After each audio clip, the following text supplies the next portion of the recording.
ഇതൊക്കെ തിരുവനന്തപുരം കോർപ്പറേഷൻ പരിഹരിച്ചുകൊണ്ടിരുന്ന സമയത്ത് വന്ന് കുറ്റപ്പെടുത്തിയിട്ട് പോയ മന്ത്രിയുടെ ഇപ്പോഴത്തെ അവസ്ഥ എന്താ? അതിന് കൂട്ടുന്ന മറ്റൊരു മന്ത്രിയുടെ അവസ്ഥ എന്താ? ഇതിനൊക്കെ കൂട്ടുന്ന ഒരു മുൻ മേയറുടെ അവസ്ഥ എന്താ? ഞാൻ തിരഞ്ഞെടുപ്പിൽ പരാജയപ്പെട്ടതുകൊണ്ട് മാത്രം പറയുകയല്ല. അപ്പോൾ ഇന്ന് വരെ ചരിത്രത്തിൽ ഇല്ലാത്ത തരത്തിലാണ് തിരുവനന്തപുരം കോർപ്പറേഷൻ കുടിവെള്ള പ്രശ്നം പരിഹരിക്കാൻ വേണ്ടി ഇടപെട്ടിട്ടുള്ളത്. ഞങ്ങൾക്ക് ഇതിലപ്പുറം ചെയ്യുവാനുള്ള മെക്കാനിസം ഇല്ല. ഈ ജലസേചന വകുപ്പ് മന്ത്രി വിളിച്ച മീറ്റിംഗിലല്ലേ ജലസേചന വകുപ്പിലെ ഉദ്യോഗസ്ഥരെയൊക്കെ വിളിച്ചിട്ട് നെയ്യാർ ഡാമിൽ നിന്നും വെള്ളം കൊണ്ടുവരണമെന്നുള്ള സാധ്യത പരിശോധിക്കണമെന്ന് പറഞ്ഞത്? ആ ഉദ്യോഗസ്ഥരെ വിളിച്ച് നിർദ്ദേശം കൊടുക്കുവാനുള്ള അധികാരം കോർപ്പറേഷൻ ഉണ്ടോ? നെയ്യാർ ഡാമിൽ നിന്നും അരുവിക്കരയിലേക്ക് വെള്ളം കൊണ്ടുവരണം, കൂടുതൽ വെള്ളം കൊണ്ടുവരണം എന്ന് തീരുമാനമെടുക്കാനുള്ള അധികാരം കോർപ്പറേഷൻ ഉണ്ടോ? അപ്പൊ ഞങ്ങൾക്ക് അങ്ങനെയുള്ള ഒരു മെഷീനറിയോ മെക്കാനിസോ ഇല്ലല്ലോ. ഭൂമിക്കടിയിലൂടെ പോകുന്ന പൈപ്പ് പൊട്ടി വെള്ളം ലീക്ക് ചെയ്താൽ ആ ലീക്കേജ് പരിഹരിക്കാൻ ഉദ്യോഗസ്ഥരെ പറഞ്ഞു വിടുവാനുള്ള മെക്കാനിസം ഞങ്ങൾക്കുണ്ടോ? സംസ്ഥാന സർക്കാർ, LDF സർക്കാർ കരാറുകാർക്ക് 18 മാസം കൊണ്ട് കൊടുക്കാനുള്ള പണം കൊടുക്കാത്തതുകൊണ്ടല്ലേ കരാറുകാർ ജോലിക്ക് വരാത്തത്, വാട്ടർ അതോറിറ്റിയുടെ കരാറുകാർ ജോലിക്ക് വരാത്തത്. അതുകൊണ്ടല്ലേ ലീക്കേജ് കൃത്യമായിട്ട് പരിഹരിക്കാൻ സാധിക്കാത്തത്. ഞങ്ങൾ ഒരു നിമിഷം പോലും പാഴാക്കാതെ പ്രവർത്തിക്കുക. ഇന്നിപ്പോൾ രാവിലെ നിങ്ങളിവിടെ വരുമ്പോഴേക്കും ഞാനൊരു 10 മിനിറ്റ് താമസിച്ചത് KSRTCയുടെ MD ഉൾപ്പെടെ മേയറുടെ റൂമിൽ മീറ്റിംഗിലിരിക്കുക. അപ്പോൾ ഇത്തരത്തിൽ ഒരുപാട് കാര്യങ്ങളിൽ ഓഫീസിൽ, ഇപ്പോൾ കോർപ്പറേഷൻ്റെ ഓഫീസ് എന്ന് പറഞ്ഞാൽ ജനങ്ങൾ വരാൻ വേണ്ടി കുറച്ച് അകന്നു നിന്നൊരു സമയം ഉണ്ടായിരുന്നു. അത് മാറിയിട്ട് ഡിസംബർ 26 സത്യപ്രതിജ്ഞ ചെയ്ത അന്നുച്ചയ്ക്ക് മുതൽ തന്നെ ഇന്ന് വരെ എല്ലാ പ്രവൃത്തി ദിവസങ്ങളിലും 3 മണി മുതൽ 5 മണി വരെ കോർപ്പറേഷനെ സമീപിക്കാൻ ആഗ്രഹിക്കുന്ന എല്ലാ വ്യക്തികൾക്കും അവരുടെ ആവശ്യങ്ങളുമായി ബന്ധപ്പെട്ട് വരാനുള്ള ഒരു സാഹചര്യം ഒരുക്കുകയും അത്തരത്തിൽ ജനങ്ങളുമായി നിരന്തരം ഉദ്യോഗസ്ഥരും ഭരണസമിതിക്ക് നേതൃത്വം കൊടുക്കുന്നവരും ഇടപഴകുന്നത് ജനങ്ങളെ കൂടുതൽ കോർപ്പറേഷനിലേക്ക് അവരുടെ പ്രസ്ഥാനം എന്നുള്ളതിലേക്ക് ഒരു ജനകീയ സ്ഥാപനമാക്കി കഴിഞ്ഞ 3 മാസം കൊണ്ട് മാറ്റാൻ വേണ്ടി സാധിച്ചു എന്നുള്ളത് ജനങ്ങൾ പൂർണ്ണമായി ഇരുകൈ നീട്ടി ആ ശൈലി സ്വീകരിച്ചിരിക്കുന്നു എന്നുള്ളതാണ് ഈ തെരഞ്ഞെടുപ്പ് വിജയം തെളിയിക്കുന്നത്. ഇത്തരത്തിൽ ചെറുതും വലുതുമായിട്ടുള്ള ഒരുപാട് കാര്യങ്ങൾ, ശുചീകരണ തൊഴിലാളികളെ ചേർത്ത് പിടിച്ചുകൊണ്ട് അവർക്ക് ആത്മവിശ്വാസം ക്രിയേറ്റ് ചെയ്യുന്ന കാര്യമായാലും അങ്ങനെയൊക്കെയുള്ള കാര്യങ്ങളെ അംഗീകരിച്ചു. ഞാൻ ഓരോരോ കാര്യങ്ങളും എടുത്തു പറയുവാൻ വേണ്ടി കാര്യം നല്ല തിരക്കുള്ള ദിവസമാണ് മാധ്യമപ്രവർത്തകർക്കൊക്കെ. ഞാൻ ഈ അവസരത്തിൽ മുതിരുന്നില്ല, ഇനി വരാൻ പോകുന്ന ദിവസങ്ങളിലെ കാര്യങ്ങളാകാം.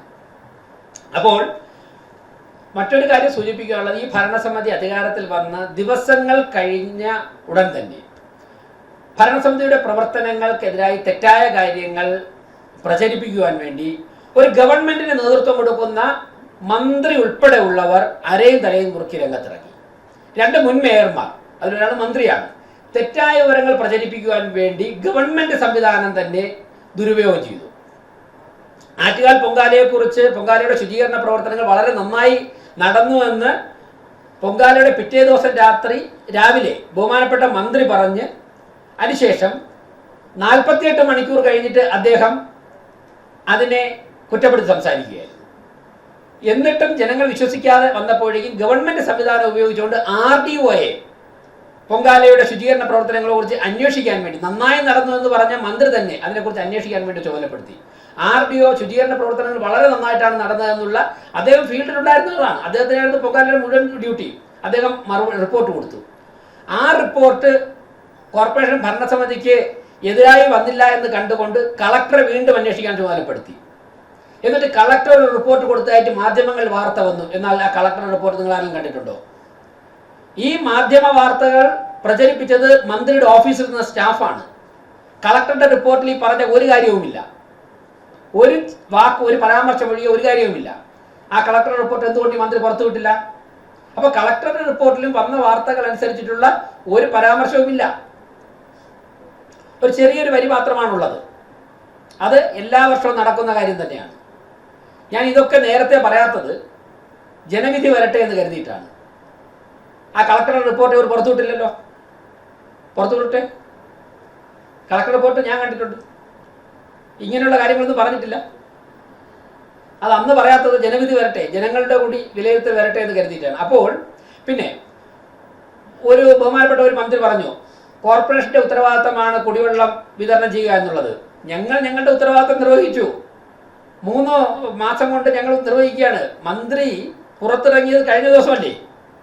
ഇക്കാര്യങ്ങൾ അഡ്രസ് ചെയ്യാൻ വേണ്ടി തിരുവനന്തപുരത്ത് കേന്ദ്രമാക്കി തിരുവനന്തപുരത്ത് താമസിക്കുന്ന മന്ത്രി ഏതെങ്കിലും ദിവസം തിരുവനന്തപുരം നഗരത്തിലെ കുടിവെള്ള പ്രശ്നം അഡ്രസ് ചെയ്യാൻ വേണ്ടി മാധ്യമപ്രവർത്തകരെ കണ്ടിട്ടുണ്ടോ? ജനപ്രതിനിധികളെ വിളിച്ചിട്ട് ഇത്രയും കാര്യങ്ങളാണ് വാട്ടർ അതോറിറ്റി ചെയ്തിട്ടുള്ളത് എന്ന് മന്ത്രി പറഞ്ഞിട്ടുണ്ടോ? മന്ത്രി അവസാന ദിവസം കുറ്റപ്പെടുത്താനല്ലേ ഇറങ്ങി. ആ മന്ത്രിയുടെ ഇപ്പോഴത്തെ അവസ്ഥ എന്താ?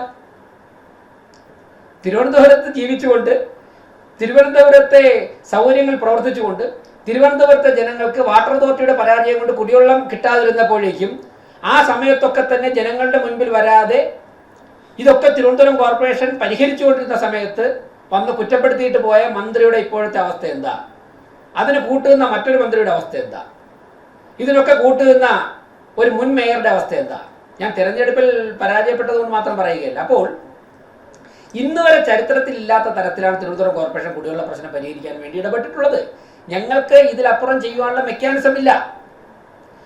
ഈ ജലസേചന വകുപ്പ് മന്ത്രി വിളിച്ച മീറ്റിംഗിലല്ലേ ജലസേചന വകുപ്പിലെ ഉദ്യോഗസ്ഥരെയൊക്കെ വിളിച്ചിട്ട് നെയ്യാർ ഡാമിൽ നിന്നും വെള്ളം കൊണ്ടുവരണമെന്നുള്ള സാധ്യത പരിശോധിക്കണമെന്ന് പറഞ്ഞത്? ആ ഉദ്യോഗസ്ഥരെ വിളിച്ച് നിർദ്ദേശം കൊടുക്കുവാനുള്ള അധികാരം കോർപ്പറേഷൻ ഉണ്ടോ? നെയ്യാർ ഡാമിൽ നിന്നും അരുവിക്കരയിലേക്ക് വെള്ളം കൊണ്ടുവരണം, കൂടുതൽ വെള്ളം കൊണ്ടുവരണം എന്ന് തീരുമാനമെടുക്കാനുള്ള അധികാരം കോർപ്പറേഷൻ ഉണ്ടോ? അപ്പൊ ഞങ്ങൾക്ക് അങ്ങനെയുള്ള ഒരു മെഷീനറിയോ മെക്കാനിസോ ഇല്ലല്ലോ. ഭൂമിക്കടിയിലൂടെ പോകുന്ന പൈപ്പ് പൊട്ടി വെള്ളം ലീക്ക് ചെയ്താൽ ആ ലീക്കേജ് പരിഹരിക്കാൻ ഉദ്യോഗസ്ഥരെ പറഞ്ഞു വിടുവാനുള്ള മെക്കാനിസം ഞങ്ങൾക്കുണ്ടോ? സംസ്ഥാന സർക്കാർ, LDF സർക്കാർ കരാറുകാർക്ക് 18 മാസം കൊണ്ട് കൊടുക്കാനുള്ള പണം കൊടുക്കാത്തതുകൊണ്ടല്ലേ കരാറുകാർ ജോലിക്ക് വരാത്തത്, വാട്ടർ അതോറിറ്റിയുടെ കരാറുകാർ ജോലിക്ക് വരാത്തത്. അതുകൊണ്ടല്ലേ ലീക്കേജ് കൃത്യമായിട്ട് പരിഹരിക്കാൻ സാധിക്കാത്തത്. ഇതൊക്കെ വസ്തുതയാണെന്നിരിക്കെ ഈ വസ്തുതകൾ അഡ്രസ് ചെയ്യുന്നതിന് പകരം BJPയുടെ നേതൃത്വത്തിലുള്ള ഭരണസമിതി കോർപ്പറേഷൻ ഭരിക്കുന്നു എന്നുള്ള ഒരൊറ്റ കാരണം കൊണ്ട് നിരന്തരം മന്ത്രിമാരും മുൻ മേയറും MLA-മാരും ഒക്കെ തന്നെ ഭരണസമിതിയെ കുറ്റപ്പെടുത്തുവാൻ ഇറങ്ങിയത് ജനങ്ങൾ മുഖവിലേക്ക് എടുത്തില്ല എന്നും അവർക്ക് തക്കതായ മറുപടി കൊടുത്തു എന്നുള്ളതാണ് ഈ തെരഞ്ഞെടുപ്പിന്റെ ഫലത്തിന്റെ മറ്റൊരു വശം.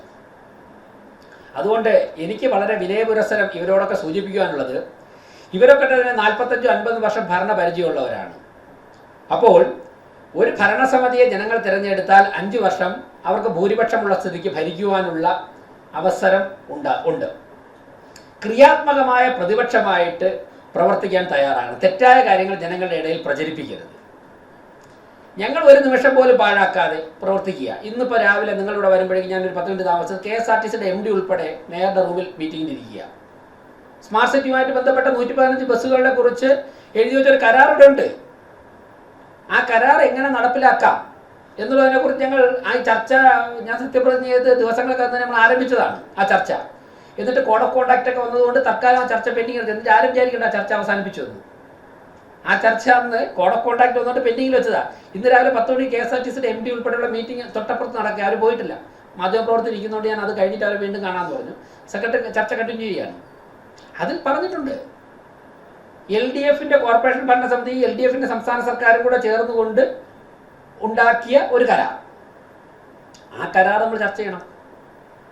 തിരുവനന്തപുരം സിറ്റിക്ക് പുറത്തുള്ള ജനങ്ങൾക്ക് എങ്ങനെ സ്മാർട്ട് സിറ്റിയുടെ ബസ് പ്രയോജനം ചെയ്യുന്ന കരാറിൽ പറഞ്ഞിട്ടുണ്ട്.